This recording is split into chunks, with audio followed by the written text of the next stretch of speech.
Voilà, chers frères et sœurs, nous vous saluons dans le nom de notre Seigneur et Sauveur Jésus-Christ. Aujourd'hui, nous sommes dans la suite de notre étude sur le livre de l'Apocalypse. Et donc aujourd'hui, nous sommes dans le chapitre 7.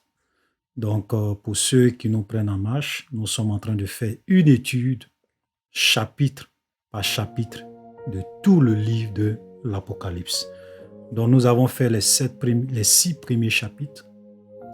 Et la dernière fois, nous étions dans l'ouverture des 7 sceaux de l'Apocalypse. Donc nous avons vu le premier sceau, nous avons vu le deuxième sceau, le troisième sceau, le quatrième sceau, le cinquième sceau. Et la vidéo dernière sur le livre de l'Apocalypse, c'était l'ouverture du 6e sceau. Donc aujourd'hui, nous allons essentiellement voir l'ouverture du 7e sceau qui va en même temps s'enchaîner avec le jugement des 7 trompettes et les 7 tonnerres qui vont faire entendre leur voix. Amen. Voilà, donc il est vraiment important pour ceux qui nous prennent en marche de commencer à visualiser toutes les vidéos que nous avons faites depuis le premier chapitre jusqu'au chapitre 7 aujourd'hui pour bien comprendre dans quelle mouvance, dans quelle pensée nous sommes en train de partir. Parce que nous sommes en train de vraiment voyager dans le temps. Et aujourd'hui, nous sommes pratiquement, j'ai envie de dire même depuis la dernière fois, nous sommes dans la partie la plus prophétique du livre de l'Apocalypse. Amen. Voilà, donc aujourd'hui, nous allons voir les 7 trompettes. Et je ne vais pas refaire l'étude que j'ai déjà faite sur les 7 trompettes et les 7 tonnerres qui se retrouvent dans la vidéo numéro 121. Parce que là, nous avons fait une étude pratiquement verset par verset du chapitre 7, du chapitre 8, du chapitre 9, voilà, et une partie du chapitre 10. Donc, je ne vais pas reprendre tout ça. Voilà, je ne vais pas reprendre tout ça parce que ça va faire encore une répétition. Donc, aujourd'hui, je veux vraiment faire un résumé de tout ce que nous avons vu, dans la vidéo numéro 121 pour ceux qui ne l'ont pas suivi. Donc, si vous voulez avoir plus de détails, je vous conseille vraiment d'aller suivre cette vidéo. Alors, donc, comme je le disais, nous allons voir aujourd'hui l'ouverture du 7e sceau.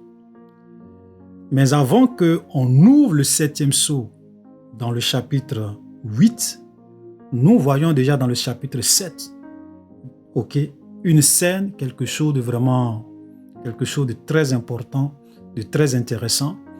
Et ça, c'est que nous voyons 144 000 personnes, voilà, qui vont être scellées. Parce que nous avons vu que l'Église est déjà enlevée. Et donc, quand l'Église, est enlevée, avant que les jugements de Dieu ne commencent à s'abattre sur le monde, Jean va voir à partir du chapitre 7 qu'on va dire aux anges à qui il avait été donné de faire du mal à la terre et à la mer d'attendre jusqu'à ce qu'on puisse vraiment sceller du sceau de Dieu les 144 000 personnes. Et la dernière fois, nous avons expliqué dans le direct du samedi 30 janvier que ces 144 000 personnes que nous voyons dans Apocalypse chapitre 7, ce sont 144 000 juifs, 144 000 des fils d'Israël, des 12 tribus d'Israël. Parce que ce sont des gens, c'est vrai qu'ils n'ont pas cru au Messie, c'est vrai qu'ils n'ont pas accepté Jésus, mais ce sont des gens qui craignent Dieu. Ce sont des gens en réalité qui craignent Dieu, qui marchent dans la crainte du Seigneur, bien vrai qu'ils n'ont pas cru au Messie. Et donc ceux-là, on va les marquer du sceau de Dieu pour ne pas qu'ils puissent vraiment être atteints ou bien pour les épargner en quelque sorte de la colère de Dieu qui va commencer à s'abattre sur le monde. Amen. Donc ce ne sont pas les chrétiens.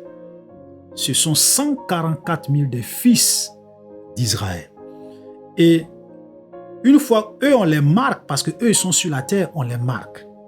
Maintenant, après ceux-là, Jean, quand il regarde également, à partir du verset 9, il voit une foule nombreuse que personne ne pouvait compter, de toute tribu, de toute nation, de tout peuple, qui était devant le trône, qui était devant le trône de Dieu, qui était devant l'agneau et qui était revêtu de robes blanches et qui criait d'une voix forte, le salut est à notre Dieu et à l'agneau. Et l'un des vieillards va dire à Jean, c'est cette foule que personne ne peut compter que tu vois. Qui sont-ils? Et Jean va lui dire, mon Seigneur, tu le sais. Et l'un des vieillards va lui dire, au verset 15, au verset 14, et je lui dis, mon Seigneur, tu le sais. Et il me dit, ce sont ceux qui viennent de la grande tribulation. Ils ont lavé leurs robes, ils les ont blanchis dans le sang de l'agneau. Voilà.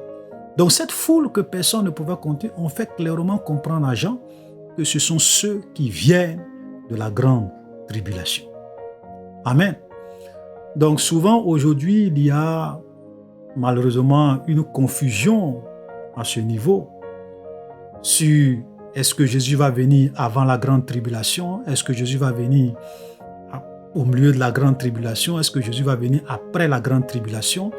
Parce qu'il y a une confusion que les gens font entre la grande tribulation et les jugements de Dieu.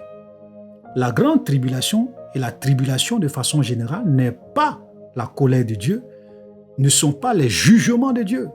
La tribulation, ça a été toujours la colère des hommes, la colère du diable, contre l'Église véritable. Mais l'Église ne va pas passer ne va pas en fait vivre la colère de Dieu, mais l'Église va passer par la grande tribulation. Voilà, parce que c'est clair, on dit ce sont ceux qui viennent de la grande tribulation. Si l'Église ne passe pas par la grande tribulation, comment on peut dire à Jean que cette foule vient, cette foule que tu viens de voir, cette foule vient de la grande tribulation? Voilà. Donc, c'est clair et c'est net. Maintenant, vous savez, moi, je ne veux pas passer mon temps toujours à polémiquer sur un certain nombre de sujets.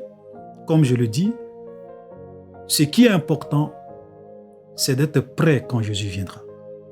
Si tu penses que Jésus va venir au milieu de la grande tribulation et que Jésus vient avant la grande tribulation, si tu es prêt, tu seras enlevé. Voilà. Si tu penses que Jésus va venir avant la grande tribulation et que Jésus vient après la grande tribulation, si tu es prêt, tu seras enlevé. Voilà. Donc, il y a des doctrines, sur lesquelles il ne faut pas vraiment qu'on se dispute pour ne rien. Le plus important, c'est de savoir que Jésus revient et d'être prêt. Voilà. Parce que moi, j'ai enseigné les deux doctrines. J'ai enseigné la pré-tribulation, mais après avoir écouté d'autres hommes de Dieu qui sont versés dans les Écritures et avoir vraiment fait mes propres recherches, je n'ai pas de doute que l'Église va passer par la grande tribulation et cette tribulation, nous la voyons à l'ouverture du 5e sceau. Amen. Maintenant, chacun est libre de croire ce qu'il veut. Le plus important, c'est que nous sommes à la fin des temps et la réalité et la vérité vont se croiser. Amen. Voilà. Donc, voilà ce que nous pouvons déjà dire sur l'Apocalypse chapitre 7. Donc, nous voyons 144 000 personnes qui sont marquées du sceau de Dieu. Et nous voyons une foule nombreuse que personne ne peut compter. Et cette foule-là qui est au ciel, qui se tient devant le trône de Dieu, voilà, et qui sont ceux qui sont les vrais chrétiens, les enfants de Dieu qui ont été enlevés. Voilà. Donc maintenant, nous venons dans le chapitre 8. Comme je l'ai dit, chers frères et sœurs, on ne va pas vraiment perdre le temps à expliquer tout ce que nous avons déjà expliqué dans la vidéo numéro 121. Donc, pour ceux qui veulent avoir les détails, ceux qui veulent avoir l'étude, ou bien l'étude verset par verset que j'ai faite sur les 7 trompettes, sur les 7 tonnerres, sur Apocalypse 7, 8, 9, vous pourrez voir, je vous conseille d'aller visualiser la vidéo numéro 121. Donc là, maintenant, quand nous arrivons dans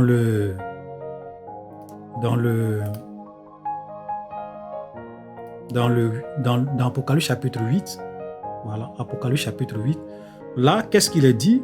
À partir du verset 1, quand il ouvrit le 7e sceau, il y eut dans le ciel un silence d'environ une demi-heure.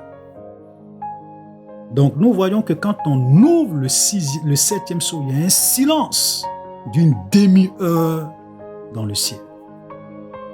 Et le sens que nous pouvons donner à ce silence, c'est encore la grâce de Dieu, l'amour de Dieu. Dieu met une pause pour voir la réaction des hommes devant l'enlèvement de l'Église, pour voir qu'est-ce qu'ils vont faire. Mais malheureusement, les gens vont continuer à vivre dans le péché, à ne même plus tenir compte de tout ça. Et là, les jugements de Dieu vont commencer maintenant à s'abattre sur le monde. Ok? Et donc, les 7 trompettes vont maintenant commencer à sonner. Et ces trompettes ne sont rien d'autre que des jugements de Dieu, la colère de Dieu qui va commencer à s'abattre sur le monde. Vous savez, les hommes pensent qu'ils sont les maîtres du monde. Les rois de la terre pensent qu'ils contrôlent l'humanité. C'est pour cela que quand l'Église sera enlevée, Dieu va leur montrer que c'est lui l'Éternel des armées qui est le maître des temps et des circonstances. Vous voulez suivre le diable. Vous avez créé le gouvernement mondial. Vous avez permis aux filles du diable de prendre le pouvoir. Son règne serait un règne de chaos, un règne de confusion, un règne de malheur. Parce que moi, l'Éternel, je vais décider d'agir dans les actions des hommes. Voilà, c'est pour cela que nous allons voir, frère, le désordre, le chaos qui va venir dans ce monde. Et comme je le dis, vaut mieux ne pas être là à cette période, parce que ce que la terre et l'humanité va subir est au-delà de toute imagination. Amen. Regardez, verset 7, le premier sonna de la trompette, donc le premier ange sonna de la trompette, et il eut de la grêle, du feu mêlé de sang qui fut jeté sur la terre, et le tiers de la terre fut brûlé, le tiers des arbres fut brûlé, et toute herbe verte fut brûlée. Vous comprenez? Donc Jean, et comme on appelle, Jean va voir, quand le premier ange va sonner de la trompette, il va voir de la grêle mêlée de feu qui va être jetée sur la terre. Qui va être jetée sur la terre. Et ça va brûler le tiers, le tiers, le tiers. Pourquoi le tiers? Parce que Dieu est encore un Dieu d'amour. Alléluia. Donc voilà. Donc imaginez toute cette verdure, tout ce que nous voyons, un tiers, un tiers, un tiers. Et ça, ce n'est que le commencement des douleurs. Ce n'est que le commencement des jugements. Le second ange, verset 8, sonna de la trompette, et quelque chose comme une grande montagne embrasée par le feu fut jetée dans la mer, et le tiers de la mer devint du sang, et le tiers des créatures qui étaient dans la mer et qui avaient vu mourut, et le tiers des navires périt. Vous comprenez? Voilà, quelque chose qui ressemblait à une grande montagne embrasée par le feu, ok, qui sera jetée sur la terre. Et là encore, ça va frapper la mer. Le tiers de la mer va devenir du sang, le tiers de toutes les créatures qui sont dans la mer vont mourir, et le tiers des navires vont périr. Vous imaginez ce que cela représente? Ça veut dire que même l'approvisionnement en nourriture de pays, le commerce international, tout cela sera bouleversé. Et cela va aboutir à un chaos, à une confusion dans le monde. Alléluia. Le troisième ange, verset 10, sonna de la trompette, et il tomba du ciel une grande étoile. Comme un flambeau, elle tomba sur le tiers des fleuves, sur les sources d'eau. Le nom de cette étoile, est Absine, et le tiers des eaux fut changé en absinthe, et beaucoup d'hommes moururent par les eaux parce qu'elles étaient devenues amères. Vous imaginez ça? Donc cette fois-ci, Dieu va frapper les sources d'eau et les fleuves. Ça sera en quelque sorte empoisonné.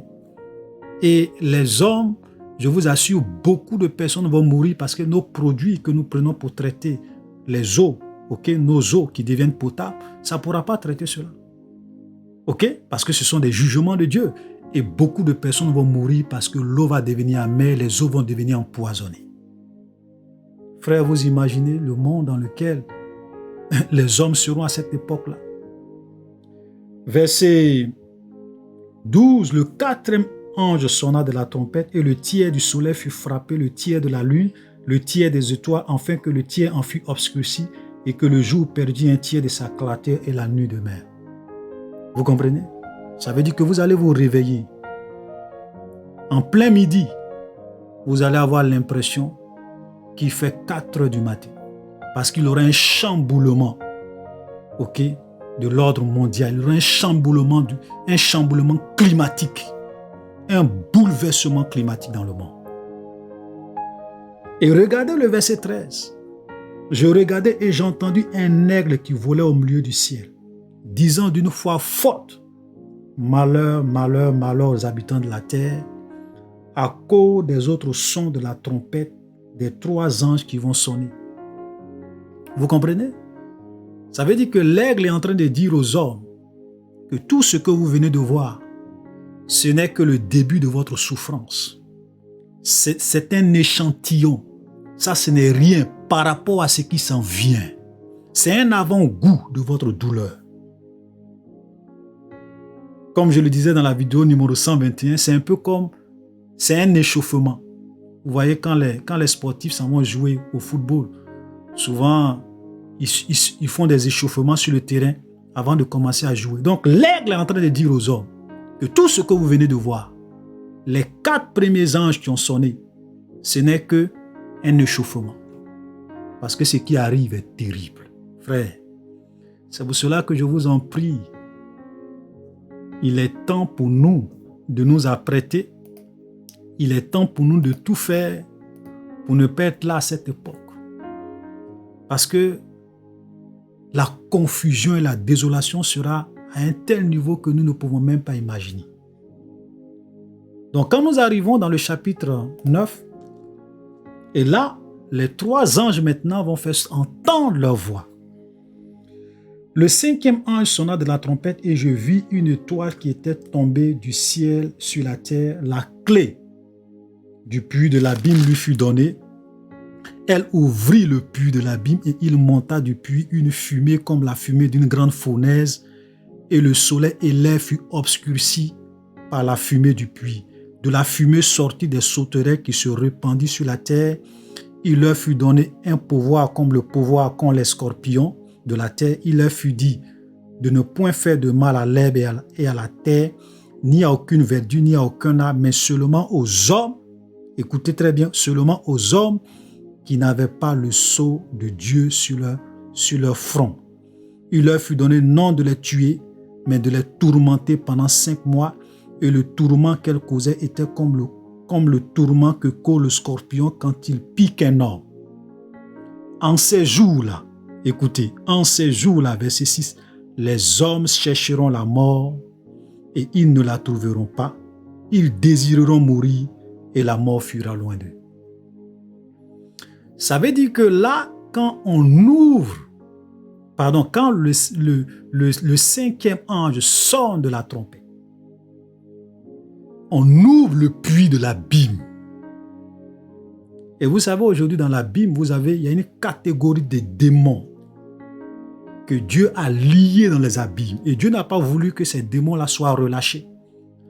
Parce que s'ils étaient relâchés, la terre allait être un endroit invivable. C'est-à-dire que les hommes n'allaient pas pouvoir vivre dans la quiétude. Et donc, qu'est-ce que Dieu va faire ici? C'est-à-dire qu'on va relâcher ces démons, ces puissants des ténèbres qui sont dans l'abîme. Et ils vont sortir dans l'abîme et ils vont ramener sur la terre, ils vont créer sur la terre l'atmosphère de l'enfer. Et pourquoi j'ai dit l'atmosphère de l'enfer? Parce que la Bible dit qu'en ce temps-là, les hommes vont chercher la mort. Ils vont désirer mourir. Ils vont vouloir mourir, ils vont espérer mourir. Mais ce jour-là, la mort s'enfuira loin d'eux. Vous savez ceux qui vont à l'enfer, tellement que leur souffrance est atroce. Ils veulent mourir, mais ils ne peuvent pas mourir. Tu souffres, tu veux la mort, mais tu ne peux pas mourir. Donc l'atmosphère de l'enfer sera ramenée sur la terre. Et ce jour-là, les gens vont vouloir mourir tellement qu'ils vont souffrir. C'est-à-dire que ces démons vont les tourmenter Ok? Ils vont les tourmenter et leur souffrance sera tellement atroce qu'ils vont vouloir mourir. Mais Dieu ne va pas permettre ce jour-là, à cette période-là, qu'ils meurent. Ils vont subir la souffrance et l'atrocité. Ils vont vivre l'atmosphère de l'enfer sur la terre. Vous voulez suivre le diable? Je vais relâcher ces amis qui vont venir vous rendre visite. Et vous allez savoir qui est le diable. Parce qu'il y a des gens qui servent le diable, qui signent des pactes avec le diable, qui se livrent au péché, qui font la volonté du diable. Ils ne savent pas qui est le diable. Ils ne savent pas que Satan est l'ennemi de leur âme. Ce jour-là, ils vont comprendre. Mais il sera trop tard. Alléluia. Voilà. Et Jean même leur donne leur description. Et regardez, quand on lit au verset, il dit, bon, il les compare des sauterelles, mais il dit ressemblant à des sauterelles préparés pour le combat. Ils avaient sur leur tête comme des couronnes semblables à de l'or. Leur visage, regardez, quand Jean regarde le visage de ces démons, il dit leur visage était comme des visages d'hommes. Donc Jean voit qu'ils ressemblent à des hommes. Elles avaient des cheveux comme des cheveux de femmes. Leurs dents étaient comme des dents de lion. Elles avaient des cuirasses comme des cuirasses de fer. Et le bruit de leurs ailes était comme des bruits de chats à plusieurs chevaux qui courent au combat.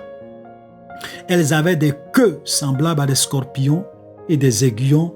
Et c'est dans leur queue qu'était le pouvoir de faire du mal aux hommes pendant 5 mois. Elles avaient... Vous comprenez? Je vais m'arrêter là. Comme je dis, je veux vraiment résumer pour ne pas... Vous comprenez? Donc des êtres bizarres qui ont des cheveux de femme, qui ont des visages d'hommes, qui ont des queues, qui ont des ailes. Et frère, des démons. Donc il aura à la fin des temps ce que je peux appeler une invasion démoniaque sur la terre.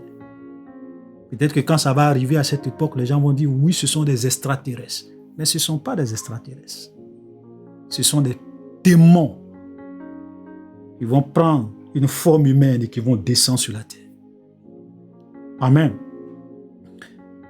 Verset 12, le premier malheur est passé. Voici, il vient encore 2 malheurs après cela. Frère, je vais aller à l'essentiel, comme je le dis, je ne vais pas vraiment détailler. Pour ceux qui veulent avoir tous les détails, je vous prie d'aller regarder la vidéo numéro 121 parce que je ne vais pas revenir sur tous ces détails-là.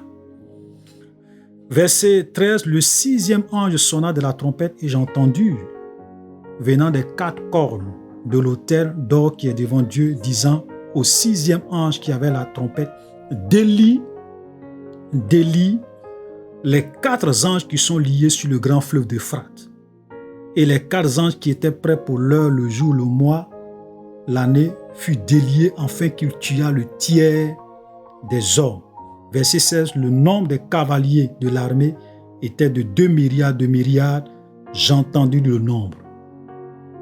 Vous comprenez? Ça veut dire que cette fois-ci, quand le 6e ange va sonner de la trompette, Dieu va délier 4 anges, 4 puissances démoniaques et ils vont descendre sur la terre avec leurs démons. C'est-à-dire que tous les démons qui sont sous leur commandement, ils vont atterrir sur la terre.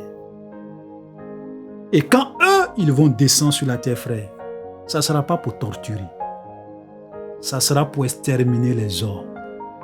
Et la Bible dit qu'ils ont reçu mandat de tuer le 1/3 des hommes. Je vous laisse vous-même imaginer, nous sommes actuellement combien de milliards d'hommes. Imaginez que le tiers des hommes du jour au lendemain, le 1/3 de la population mondiale disparaît du jour au lendemain, tué par des puissances démoniaques. Et Jean dit, ceux qui vont venir avec ces 4 puissants démoniaques, c'est-à-dire que les démons qui vont les accompagner, ils sont quoi? De 2 milliards de myriades. 2 milliards de myriades, vous savez frère, ça fait combien? Ça fait 200 millions de démons. Et quand ils vont venir sur la terre, comme je le dis, ce n'est pas pour s'amuser, ça sera pour exterminer les hommes. Amen. Frère, c'est pour cela que vous voyez, souvent, quand la Bible dit que le règne de l'Antichrist, c'est là un temps vraiment de colère et de vengeance, où Dieu va vraiment intervenir. Souvent, nous les hommes, nous ne comprenons pas. Mais ici, Dieu nous parle juste pour nous donner quoi? Des échantillons, pour que nous puissions vraiment comprendre un peu à quoi les hommes doivent s'attendre, c'est-à-dire pour que nous puissions avoir une idée de ce à quoi les hommes doivent s'attendre à cette époque. 2 milliards, pardon, plus de 2 milliards d'êtres humains vont disparaître sur la terre du jour au lendemain, tués par ces 4 anges et leur armée. Amen.